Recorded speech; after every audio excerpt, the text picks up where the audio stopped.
Hey all, I'm here at Brickvention in Melbourne, Australia. In this video, I'm going to show you some of my favourite modules around the loop. So you'll notice a little bit of fast forwarding here and there, but for now, let's get started on the first module. We then have a theme card and lift module. This was actually the 2019 Brick Fair workshop module. So if you are over in the USA, make sure you get along to one of their shows to pick up one of those kits. From there we move into some mini golf using a putter design, and the instructions of that putter you can get online. The actual courses themselves have been designed by Rohan, and he's done an amazing job. Let's have a bit closer look at some of the stuff going on here. So we've got the Duplo, some really great Duplo theming going on here. Balls travelling past all those classic figures. And I really like the randomness added by the fish at the end. Sometimes the ball's hitting it. After that, moving into a really nice windmill creation. From there, and the windmill, going into some nice castle theming. And we could probably thank Lord of the Rings for some of those great dwarf figures and the beards we got out of that series. Now this module has some clever randomness to it. If we wait for a ball to come along, and very soon, there we go. So balls can go over the breach, but if they don't quite make it, they're going to go underneath. And now we get on to a nice space theme mini golf module.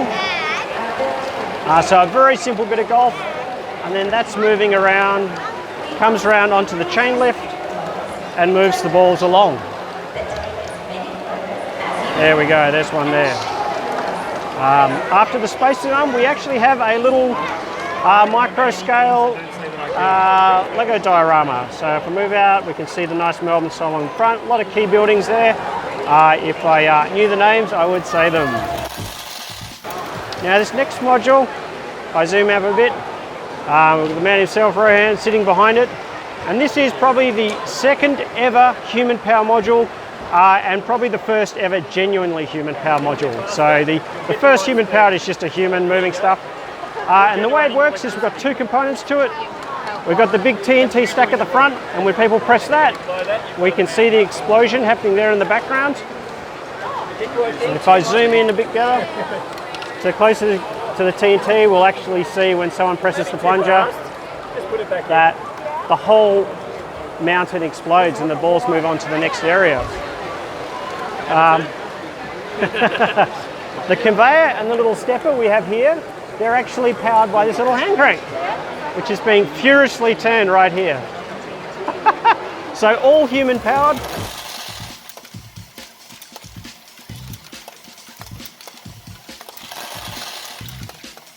Then we move on to the bucket wheel, and these two modules have actually travelled all the way from the US of A, making the hard journey in suitcases, and have survived pretty well. And if you ever do get a chance to get over to Brickworld Chicago or Virginia, these modules usually make the journey, and they're really interesting to watch. And how are we going? Oh, let's hang around and watch the full distribution come out on this one. So if we'll zoom in a bit so we can see it down the bottom, and there we go. So it waits about 60 seconds, 100 seconds. So it'll let the balls fall into a random distribution, but we most often will end up with the bell curve for 100 seconds, and then it lets them carry on to the next module. From there, we're moving into a car down lift module, and this is actually, as mentioned before, this was this year's Brick Fair workshop module. Yeah, if you manage to get to Alabama, which is happening before this video comes out, you would have had a chance to pick one up. But they've definitely got plenty of stock, so if you get to one of their other shows later in 2020, I'm sure you'll be able to pick one up.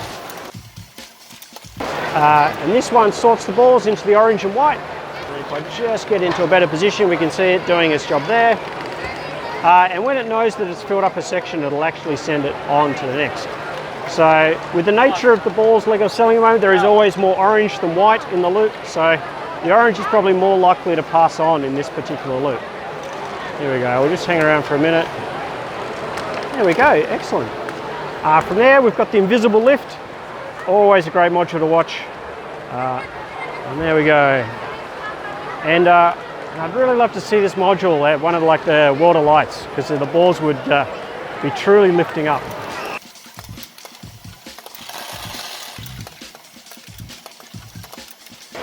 And then we get into the Queensland section of the layout.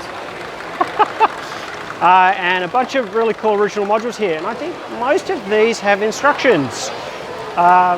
If you jump on a line, I can put a link down in the description for the instructions for the site to find the instructions for all of these ones. So we've got a nice little bucket lift module. We have a banana gear lift. A module actually designed by a US chap. A little simple crane lift. And then we get into our bulldozer.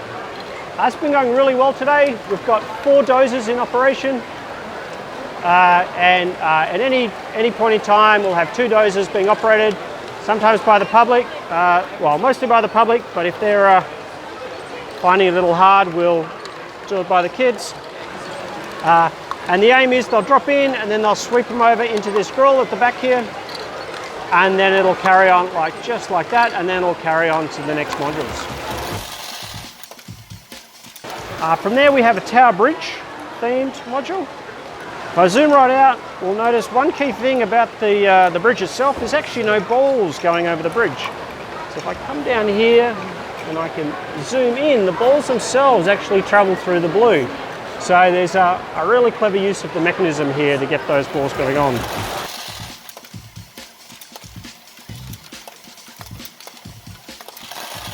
The next module's along. We're getting into Joel's area of the table. We've got this really clever themed, Christmas themed sweeper. And I'll just zoom in a little there. So he's got this little piston in the front that's used to sort of keep the flow of balls running really smoothly through the sweeper itself. From there we've actually got a little stepper. This one's actually a pneumatic module. If I come over and we look in the back, we'll see the little piston working there to keep the module going. I think this is a really clever module, and what it really needs is a window so we can see the pneumatics, how good are they working in it. I think this is another one of Soyuz modules, I could be wrong, or Soyuz designs I should say. And this is a clever use of those big ball joints to pick up the balls. I just get in there and we picks it up and it sweeps them over the top and drops them in. From there, we're moving into one of those nice extendable outputs. We've got a few of these QR codes floating around. This one's actually for voting for best mock at Brickvention. So there's a website that the public can scan this code, jump on the website and vote for their best Lego creation. From there we're actually into a section that really piqued my interest, and it's actually all the Brickworld modules since 2014. So we have the very first Brickworld module, simple chain lift, where they have their stackable module, where they had a dubious count because they stacked them all up. So technically it was one module, but there was some debate as to whether each module was counted independently. We then move on to the infamous 2016 module, which, you know what, I think it's a great module, but it's not a beginner module. You definitely want a bit of technical building experience because there's some timing involved to get the balls flowing up. We then move on to the little ramps module I produced a couple of years back. The infamous Brickworld ball pump, which is, I think the GBC community have used that so many times now in so many amazing creations. It's certainly one of my all-time favourite modules. From there we move into last year's Brickworld module. Obviously 2020 module is still a big secret, and this was a nice sawtooth module. From there we move into the regulator. So this one actually counts all the balls going through the show. It's got a little constant velocity drive in it that he can use to tune it, so it always runs at 1 ball per second. And at the end of the show he always produces some, there we go, how very kind. Oh, I'll try not to get the shadow in there. It's a little hard to see. Where are we? Oh, here we go. So if I get my finger there, so there's a little constant velocity drive using a couple of cones and a belt, and that's used to tune the module to exactly 1 ball per second. And at the end of the show, he collects stats and creates charts showing the flow of balls over the weekend. And I've seen the stats for a few shows now, and one of the interesting things is great ball contraption is exactly 1 ball per second, but the shows tend to run at half, which means that at 50% reliability, we're not doing very well. All right, from there we've got a sweeper module using the brick separators, a clever use of chain. Now, a bit of trivia is Lego changed the design of their tread link. So in order to make such a tight circle with this chain, you actually need the older design. If you get the new design, the circle is half as much bigger again as the small circle you can make out of it.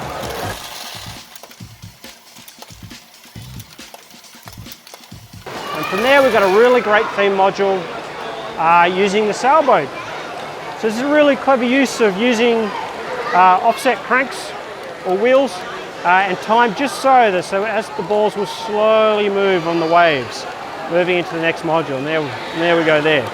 From there we've got a chain lift module, and our next module along, apparently they've got right into cars and racing. So we've got all these great mocks out the front, but the conditioner coming to the Lego show is it had to be GBC. So we've got this chain conveyor at the back just bringing the balls along. And then getting into another one of our theme modules. So this one is themed primarily in Chania, and a nice simple chain lift, but sometimes what makes a module great is all the other stuff they've done. So we've got a great battle scene going on here with all the Chania.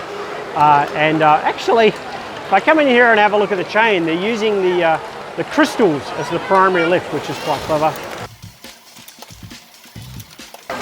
The next one along is the only module on the table that's actually got some programming in it. So this is using an NXT to lift the balls up and move them across. Actually, we'll hang down for a minute here and see it lifts it up, across and down.